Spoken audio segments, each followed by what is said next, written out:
Oi, gente, tudo bem? Professor Jefferson aqui conversando com vocês. Hoje eu vim falar com vocês sobre um assunto de biologia. Esse assunto de biologia ele é bem interessante. Ele trata da questão evolutiva e de alguns comparativos entre algumas espécies ou grupos de espécies importantes, beleza?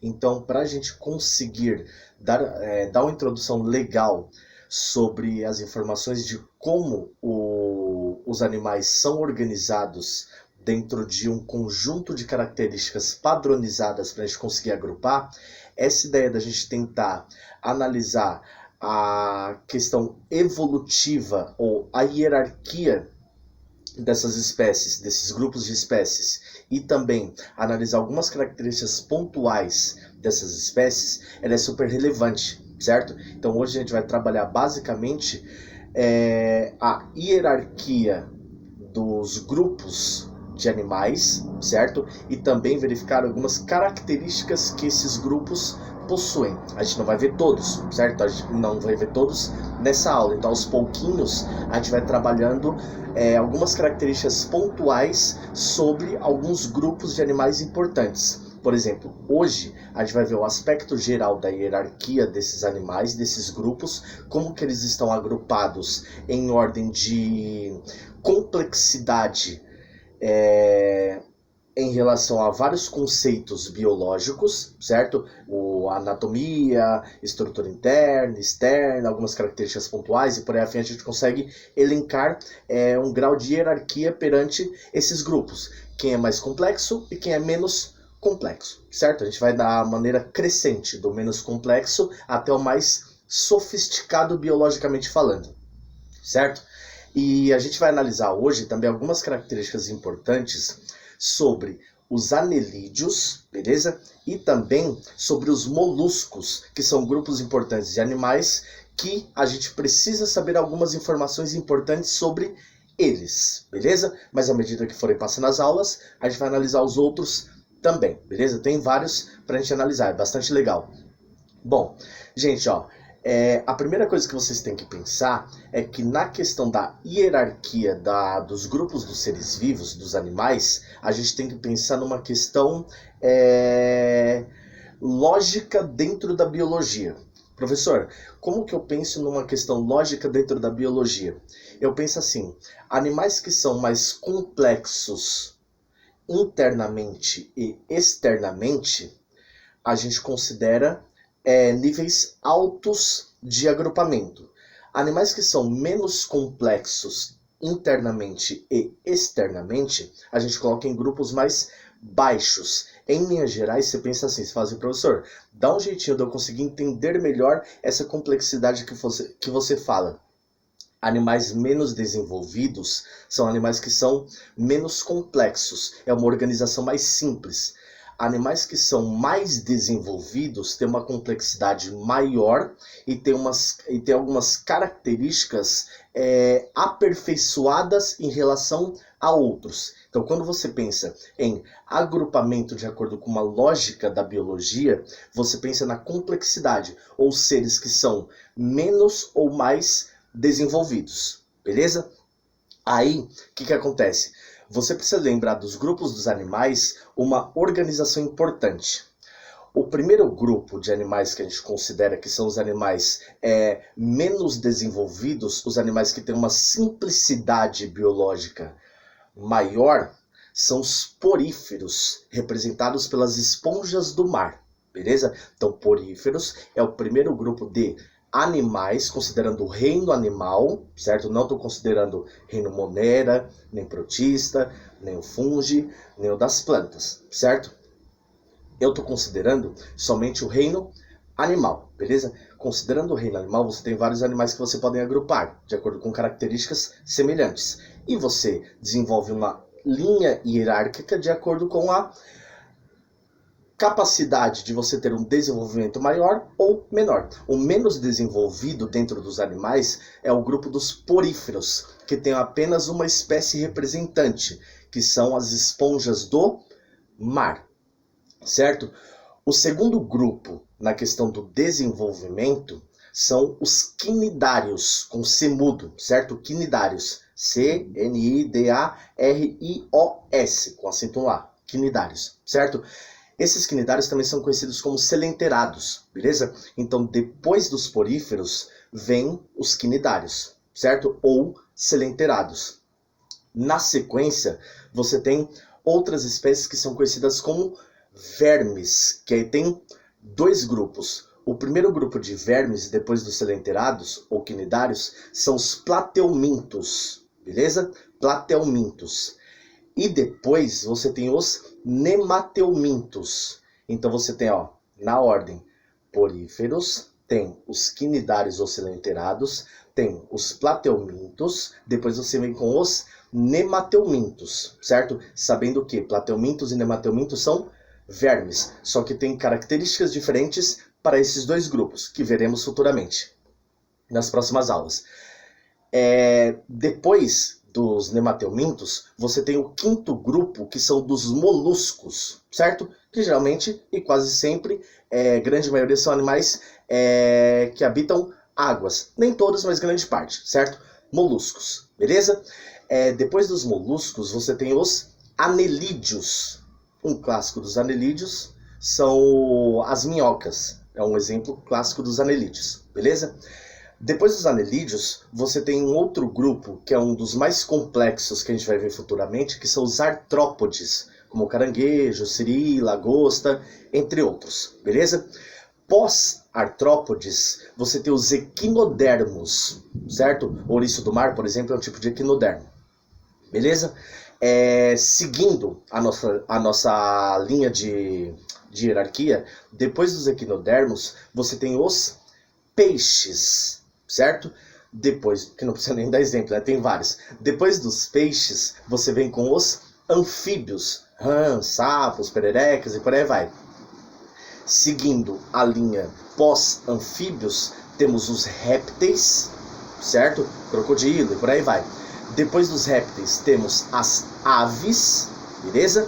E depois das aves, nós temos os mamíferos, que se a gente pensar numa lógica organizacional, os mamíferos são os seres mais complexos. Então, se você pensa assim, você fala assim, professor, o que dá pra gente ter em mente dessa linha hierárquica que você falou, certo? Qual coisa dá pra você voltar ao vídeo e tal, e relembrar os nomes? Mas são os poríferos, quinidários, plateumintos, nemateumintos, moluscos, anelídeos, artrópodes, equinodermos, peixes, anfíbios, répteis, aves, que eu tinha esquecido de citar, né? Aves, que é importante, e os mamíferos, beleza? Então, depois dos répteis, que eu tinha esquecido de comentar, tem as aves, super importantes também, beleza? E os mamíferos, são os últimos, beleza? Partindo do princípio dessa organização de hierarquia, você tem evoluções dentro dessa ideia. Quando você pensa nos poríferos, eles são os animais que são os mais simples de tudo. Então eles não têm muitas informações a respeito do seu contexto biológico. Eles são os mais simplórios, digamos assim. Quando você desce para os quinidários ou os selenterados, aí já entra uma característica importante que, por exemplo, os poríferos não possuem, que é a presença da cavidade gástrica. Professor, o que é essa cavidade gástrica e para que ela serve? A cavidade gástrica é um espaço que permite que a digestão dentro do corpo do bicho seja feita fora da célula, certo? Então você pega desde quinidários para baixo até os mamíferos, todos eles já têm cavidade gástrica, só quem não tem são os poríferos, certo? Então essa cavidade gástrica é um espaço dentro do corpo do animal que permite que a digestão de pequenas e grandes moléculas sejam feitas dentro da parte corporal do animal, só que fora da célula, beleza? Então cavidade gástrica permite que a digestão seja feita fora do âmbito celular. Se você parar para pensar, por exemplo, poríferos só tem digestão dentro da célula. Professor, por quê? Porque não tem a cavidade gástrica. É essa cavidade que permite que a digestão seja extracelular, fora da célula, beleza? Então todos os animais de selenterados para baixo, até os mamíferos, tem essa cavidade que permite com que a digestão seja feita fora do eixo celular. Isso faz com que você tenha a possibilidade de degradar grandes moléculas para servir de energia para o corpo. Por exemplo, poríferos, como a célula é pequena, só permite a entrada de pequenas moléculas, pequenos alimentos. Isso faz com que a digestão deles seja limitada. Quem tem a cavidade gástrica permite que grandes moléculas também sejam digeridas para fornecer energia. Melhora a capacidade de digestão, certo? Bom, aí, seguindo nessa ideia de hierarquia, diga não que achou, tá? Mas dá pra ouvir a gente. Seguindo nessa ideia de hierarquia, o que acontece? Ainda a partir dos selenterados, ou quinidários, você tem uma outra informação importante. Você tem a formação de folhetos embrionários. Professor, o que são esses folhetos embrionários? Bom, são pré-células que formam os futuros tecidos dos seres vivos. Por exemplo, a gente tem o tecido epitelial, que é o tecido da nossa pele. O tecido epitelial, ele é formado por células epiteliais. Só que antes dessas células epiteliais serem formadas, existem células precursoras às células epiteliais, que dão origem a essas células epiteliais, certo? Essas células precursoras às células formadoras de qualquer tecido, incluindo da pele e outros também que o corpo tenha, de qualquer espécie, ela permite com que você tenha essa formação. E essas células precursoras são chamadas de folhetos embrionários. Quando você considera a partir dos selenterados, eles são animais que possuem 2 folhetos embrionários. A gente chama que os selenterados, eles são diplásticos. Eles possuem 2 folhetinhos embrionários que darão origem às células dos tecidos futuros. Beleza? Aí, quando você considera, e poríferos não tem nenhum, certo? Os poríferos, eles não têm folhetos embrionários. Começa folhetos embrionários, ou seja, células que darão origem aos tecidos futuros a partir dos selenterados. Eles têm 2 folhetinhos, certo? 2 folhetos. E quando você segue para os plateumintos, que é o terceiro grupo, de acordo com a hierarquia de desenvolvimento do corpo do bicho, tanto externo quanto interno, ele já passa a ter 3 folhetos embrionários. Então, são animais que a gente chama de triblásticos. Professor, o que são animais triblásticos? São animais que têm 3 folhetos, que são células que darão origem aos tecidos futuros da espécie, certo? Então, se você pensa em animais diblásticos, que são só os quinidários, e animais triblásticos, que são dos plateumintos para baixo, até os mamíferos, essa questão de ter um folheto a mais, a gente julga que a complexidade e a diversidade de tecidos, ela aumenta, certo? Então, quando você pensa em animais triblásticos, são animais que têm mais tecidos e mais complexos do que os quinidários, que têm 2 folhetos só, e do que os poríferos, que não têm nenhum para sua formação, beleza? Professor, além desses folhetos, além dessa formação de tecidos que os folhetos embrionários podem resultar, tem outra coisa importante que esses folhetos embrionários formam ou podem formar?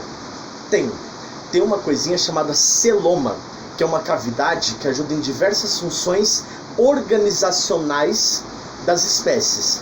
Só que apesar dos animais serem triblásticos, não necessariamente a formação do celoma vai existir, certo? Isso depende de outras questões evolutivas ou de desenvolvimento da espécie. Por exemplo, se você pensar em possibilidade de haver celoma, existem animais que são celomados, possuem celoma, ou seja, os 3 folhetos, além de formar os tecidos, formam o tal do celoma, que é uma cavidade que auxilia em várias funções, certo? Depois dê uma olhadinha. Existem animais que formam celoma, só que de modo incompleto, digamos assim, um celoma mais primitivo, um celoma genérico, certo? Que é chamado de pseudoceloma. E existem seres que, apesar de terem 3 folhetos embrionários, eles não conseguem formar celoma, são acelomados. Então, para a gente conseguir retificar a organização, passa pela presença tanto da cavidade gástrica, que parte a partir dos selenterados, vai até lá embaixo, certo? Poríferos não tem. Ainda a partir dos selenterados começam a existir folhetos que formam células de tecidos futuros. Os selenterados têm 2 tecidos, certo? Eles são diblásticos. Dos plateumintos para baixo, até os mamíferos, já tem 3 folhetos embrionários. São triblásticos, certo? Depois dá uma olhadinha no nome dos folhetinhos, mas para fim de definição é a ectoderme, certo? Endoderme, isso para diblástico. Quando você considera triblástico, ele ainda tem a mesoderme, certo? Por exemplo, nós seres humanos somos triblásticos. Temos ectoderme, temos endoderme e temos a mesoderme. Os selenterados, eles só têm a ecto e a endo, certo? Mas se você parte dos plateumintos para baixo, entra essa mesoderme, que é o terceiro folheto, que enriquece mais a diversidade e a complexidade dos tecidos do corpo do animal. Plateumintos, anelídeos, moluscos, mamíferos, aves, peixes, répteis, anfíbios e por aí vai. Todos eles são triblásticos. Plateumintos para baixo, todos têm 3 folhetinhos que eu mencionei o nome para vocês. Os selenterados têm 2 e os poríferos não têm. São os mais simplesinhos de todo, as esponjas do mar. Certo? Aí, gente, ó, o que acontece? Quando você considera a capacidade de ter esses folhetos, forma o tal do celoma, ou um celoma genérico, né? A gente fala assim genérico, eu costumo falar genérico, que é um celoma, mas não é um celoma de verdade, é um celoma pré-formado, ou mesmo tendo 3 folhetos, não forma o tal do celoma, certo? Aí, o que acontece? Quando você considera essas características, você consegue ajustar algumas ideias importantes. E eu tenho mais uma ainda para citar para vocês, para a gente ir para a próxima parte. Eu disse para vocês que a organização é poríferos, quinidários, plateumintos, nemateumintos, moluscos, anelídeos, artrópodes, equinodermos, peixes, anfíbios, répteis, aves, certo? E os mamíferos. Quando você chega até os equinodermos, eles têm uma característica dos equinodermos para cima interessante. Eles têm a característica de não possuir vértebras ou coluna vertebral. Quando você desce para os últimos 5, que são peixes, anfíbios, répteis, aves e mamíferos, eles são animais que a gente considera como vertebrados. Então é mais uma ideia importante para a gente acrescentar. De poríferos até equinodermos, você tem a ausência de coluna vertebral. São animais invertebrados. Peixes até mamíferos, são 5, peixes, anfíbios, répteis, aves e mamíferos.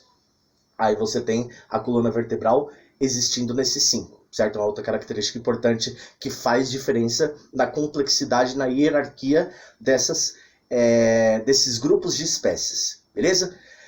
Dessa primeira parte, é isso, tá? As características gerais.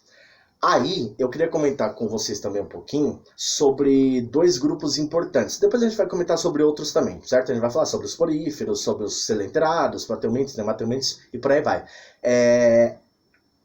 A nossa tratativa agora é sobre características de grupos, certo? Então, independente da ordem que você analisa, que você vê algumas características pontuais, você sabe a sua hierarquia, sabe que, por exemplo, se você considera anelídeos, eles vão vir depois, se você considerar uma crescente, eles vão vir depois dos nemateumintos, por exemplo. Então você sabe quem é mais desenvolvido que quem, baseado nessa ordem. Dá para você ir, o vídeo e tal, voltar e ver essa ordem bonitinho, certo? A gente pega como referência os primeiros, que são os moluscos. Poderia ser qualquer outro, certo? Eu poderia falar dos anelídeos, poderia falar dos artrópodes, poderia falar de qualquer um, certo? A gente considera primeiro estudar os invertebrados. Então até os equinodermos para cima, qualquer fala, dependendo da ordem de características, serve pra gente, certo? E quando você pega os vertebrados, falar de peixes, anfíbios, répteis, aves e mamíferos, independe da ordem, certo? Geralmente a gente segue essa sequência lógica, mas não é uma regra obrigatória. E não faz menção para você saber mais ou menos se eu falar primeiro de moluscos ou primeiro de poríferos. Tanto faz, certo? Falando dos moluscos, certo? Os moluscos são espécies que têm características importantes. Então eu vou citar algumas para vocês, para a gente conseguir entender mais ou menos como que são os moluscos. Em linhas gerais, a gente comenta um pouquinho sobre os sistemas que formam esse bicho, o corpo do bicho e subdivisões que possam existir. Certo? Aí depois, se vocês quiserem olhar características, exemplos de espécies, algumas curiosidades, a critério de vocês. Bom, falando do corpo do bicho, moluscos, eles têm o corpo dividido, geralmente, grande maioria, em 3 partes, que é a cabeça, o pé e uma estrutura chamada manto. Então, o corpo é baseado em 3 partes principais. Só que, às vezes, existem alguns moluscos, e não são poucos, até uma quantidade razoável, que tem mais uma estrutura, que começa com C, certo? E é chamada de concha. Então, quando você fala de moluscos, a estrutura básica é pé, manto, cabeça, e às vezes, em grande parte das espécies de moluscos, aparece a tal da concha, certo? Então lembra desses 4 nomezinhos? Nem todos têm concha, certo? Mas todos basicamente vai ter cabeça, pé e manto, certo? Cabeça, pé e manto. E alguns outros têm a concha como 4º item na composição do corpo do bicho, da anatomia dele, certo? Externa. Outra característica importante é que você tem um sistema circulatório do bicho podendo ser aberto ou podendo ser fechado, certo? Então, se você lembra de sistema circulatório, você sabe que a possibilidade são 2, ou aberto ou fechado, né? Tendo a circulação aberta ou fechada, serve para os moluscos. Algumas espécies o sistema é aberto, outras espécies o sistema é fechado, certo? Outra característica que dá para a gente comentar rapidinho é a questão da respiração, certo? Quando você fala de respiração de moluscos, você considera um aspecto importante, que é o aspecto das brânquias, certo? Então, todo molusco ele tem a respiração baseada em brânquias, ou seja, moluscos não possuem pulmões. Eles têm brânquias como estrutura base da respiração. Peixes também têm, né? Brânquias. Por isso que eles conseguem se manter na água por mais tempo do que um ser humano, por exemplo. Porque o pulmão ele assimila grandes quantidades de água por muito tempo e as brânquias conseguem fazer essa troca e esse fluxo aquático com a maior facilidade. Então as brânquias facilitam os seres serem aquáticos. Beleza? Então moluscos, respiração branquial. Uma outra característica importante que eu queria comentar com vocês, que é super relevante, é a classificação ou a subdivisão que existe dentro do grupo dos moluscos, certo? E dos outros grupos também vai existir bastante subdivisões. Quando você pega moluscos, dentro desse grande grupo de invertebrados, desses moluscos, você tem categorias, você tem subdivisões. E essas subdivisões, elas são baseadas em características em comum que esses grupos podem ter ou não. Tem. Por exemplo, você pode separar concha e os que não têm concha. Você pode separar os que são mais aquáticos e mais terrestres. Você tem algumas condições que você consegue elencar, certo? Dentro da ideia, falando agora dos moluscos aquáticos e de modo geral, você pensa na subdivisão com alguns nomes que são bem legais, certo? Eu até anotei aqui para vocês e eu vou comentar aqui com vocês. Então, se acha que é palavrão, não é, certo? Os nomes são esquisitos, mas são grupos que a gente consegue dividir os moluscos, certo? Basicamente, a gente vai ter 1, 2, 3, 4, 5, 6, 7 grupos, certo? E eu vou falar quais são os mais importantes para depois vocês darem uma atenção maior, beleza? Ó, você tem o grupo dos aplacóforos, certo? Monoplacóforos, bom que dá pra ir voltar o vídeo, né? Que aí você consegue gravar. Poliplacóforos, certo? Tudo junto. Escafalopodos, certo? Bivalves, gastrópodes e cefalópodes, certo? Então, esses nomes que eu falei para vocês, se eu repetir vai dar um trava-língua. São as classificações para os moluscos. Ó, aplacóforos, monoplacóforos, poliplacóforos, escapodos, certo? Ou escapodes, tanto faz. Bivalves, certo? Gastrópodes e cefalópodes. Esses nomes são classes ou grupos que são subdivididos dentro do grupo maior, que são os moluscos. Então você tem moluscos e você puxa essas ramificações. Faço uma ressalva para vocês que os mais importantes são os 3 últimos que eu disse para vocês. Então, ó, bivalves, gastrópodes e cefalópodes são os 3 subgrupos onde tem os moluscos mais importantes. Então, quando forem estudar, deem ênfase para esses 3 últimos. Porém, não esqueça dos outros, porque fazem menção honrosa também, com a menor contribuição de porcentagem para os estudos, mas é importante conhecer também, beleza? Mas os mais relevantes que vocês precisam se dedicar mais para leitura, entendimento desses grupos, quem que são os animais e tal, como é que não é, quais são as características pontuais, são os bivalves, gastrópodes e os cefalópodes, beleza? Para a gente terminar, o que acontece? Falta a gente vendo um pouquinho dos anelídeos, beleza? Anelídeos. Aí você fala assim, professor, quem que são os anelídeos? Bom, os anelídeos a gente já viu que eles são invertebrados, né? E a gente viu também que os anelídeos eles vêm depois dos moluscos, né? Então você tem a ordem lá, poríferos, quinidários, ou cilentrados, plateumintos, nemateumintos, moluscos, aí vem os anelídeos. Eles estão ali, certo? Juntinhos. Os anelídeos, eles tem um principal representante que são as minhocas, né? Acho que vocês, se não conhecem, conheçam. A minhoca é o principal representante dos anelídeos, mas existem outros também, sanguessuga é um exemplo, e por aí vai. O que acontece?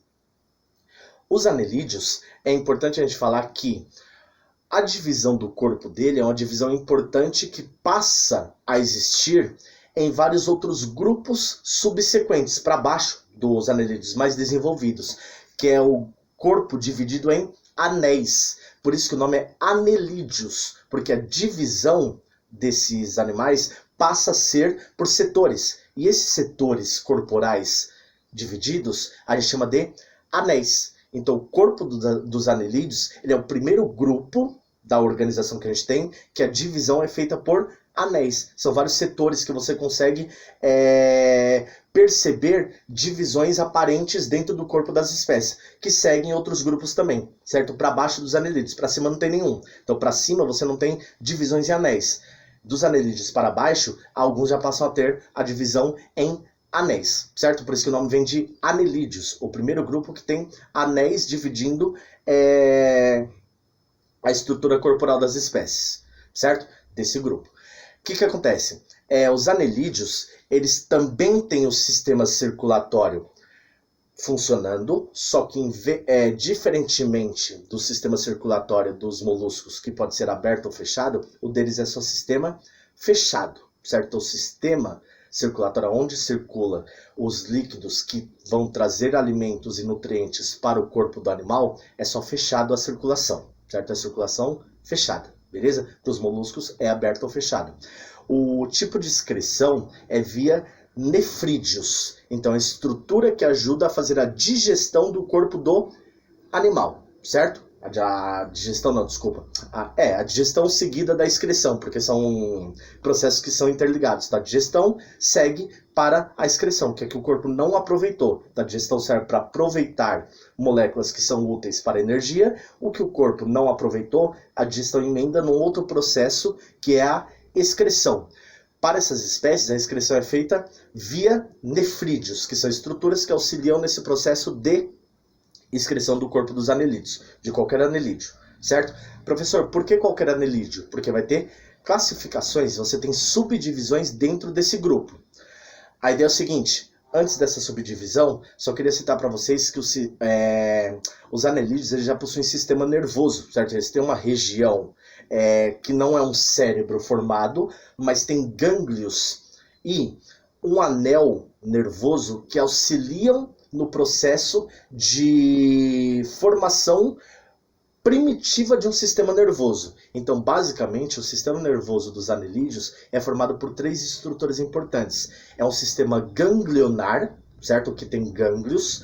Além disso, tem alguns nervos sensitivos que ajudam nesse processamento das informações, e tem uma matriz nervosa, que chama-se de anel nervoso. Então, o sistema nervoso dos anelídeos que já possuem é formado por anel nervoso, que é como se fosse a matriz nervosa que coordena as informações, como se fosse o nosso cérebro, beleza? No deles é um anel, é mais primitivo. Aí tem gânglios, ramificações que passam por todo o corpo do animal, e além disso, alguns pontos relevantes do corpo do animal tem nervos sensitivos, que tem percepção do ambiente e tal, percepção de fuga, de ataque, por aí vai, certo? Bom, para a gente finalizar, as subdivisões que a gente tem nos anelídeos. Os anelídeos, os nomes são mais fáceis, mas eu anotei aqui para não dar uma enrolada também, certo? E para facilitar na hora de falar. Você tem os oligoquetos, ou oligoquetas, tanto faz, oligoquetas, ou oligoquetos. Tem os poliquetos, ou poliquetas, e tem os hirundíneos, com H, certo? São 3 grupos que subdividem-se dentro dos anelídeos. Professor, por que há essa subdivisão? Qual que é a ideia principal de você dividir em 3 classificações, subclassificações? É de acordo com a presença e a quantidade de estruturas locomotoras que a espécie pode ter. Por exemplo, tem espécies que têm uma estrutura locomotora que auxilia relativa. Tem outras espécies de anelídeos que têm bastante estruturas locomotoras. E tem outras espécies que não têm auxílio para locomoção, não tem estruturas que auxiliam na locomoção do bicho. Essa estrutura locomotora nos anelídeos a gente chama de cerdas, certo? Cerdas com C, então C-E-R-D-A-S, cerdas. Tem animais ou anelídeos que têm poucas cerdas, que são os oligoquetas, certo? Tem animais que têm muitas cerdas, que são os poliquetas, e tem os hirundíneos, que têm ausência de cerdas. Então, dependendo da espécie que você fala de anelídeo, ele pode ter poucas, muitas ou ausência de cerdas. Cerdas, estruturas locomotoras que auxiliam no processo de movimentação do animal, certo? Se ele tem poucas cerdas, oligoquetas ou oligoquetos, masculino ou feminino, tanto faz, serve. Poliquetas ou poliquetos, muitas cerdas, muitas estruturas locomotoras. E os hirundíneos, sem ou ausência de estruturas locomotoras, ou ausência de cerdas, certo? E para terminar, lembra que a respiração dos anelídeos é igual a dos moluscos, branquial, não tem pulmões, porém eles têm o auxílio que os moluscos não têm, que eles fazem respiração pela pele, que a gente chama de respiração cutânea, com acento circunflexo no A, certo? Então, a respiração dos anelídeos, além da branquial, tem um adicional ou um apoio, que é a respiração cutânea, que através da pele, dos poros da pele, eles fazem também a respiração para auxiliar nas funções vitais do corpo do animal e na vivência dele, na boa vivência dele, certo? Gente, ó, em linhas gerais eu fiz um panorama geral sobre essas características de hierarquizar os grupos, considerando o reino animal, e fizemos comentários também sobre características dos moluscos e características dos anelídeos. Mais para frente a gente verá outras características de outros grupos, certo? Dos peixes, dos répteis, anfíbios, mamíferos e por aí vai. Então, de objetivo dessa aula no caso, né? Lembra, é porque é duas partes, mas são assuntos que se relacionam, lembra de conseguir pensar numa hierarquia lógica para os animais, certo? Considerando o reino animal, tirando o protista, o reino fungi, o reino das plantas e o reino monera, só o reino dos animais. Você coloca em hierarquia de acordo com o menos desenvolvido para o mais desenvolvido, crescente. O primeiro fica os poríferos, que são as esponjas do mar, e o último fica os mamíferos, que está incluído nós, seres humanos. E pensa que dentro dessa evolução você tem a